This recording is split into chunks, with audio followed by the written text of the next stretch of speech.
Hey y'all, so some of you guys might be thinking, I can't have a garden. I don't have a yard. Do you have a porch? Because look, you can order these off Amazon, all right? And most plants can grow.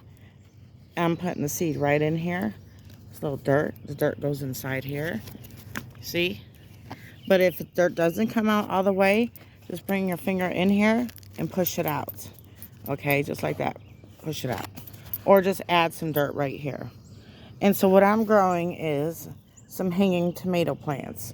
And the seeds are very tiny. And I'm just going to put it right here in the dirt. And as it grows, it will come down the pole. See? Just like this. So I got two right here and they'll grow.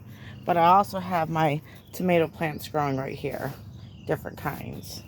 And I can't believe they're already sprouting up. We got a baby one over here. Look at that. What is that one? Let me see here. Oh, lettuce. We got our first little thing of lettuce. Nope, there's another one starting to grow right there. So that's what you can do for hanging plants. Okay, you can do cucumbers, zucchini, and it can grow, grow, grow. Now, at some point, you want it to be able to attach to the ground if you can, or have a pot of dirt down below. All right?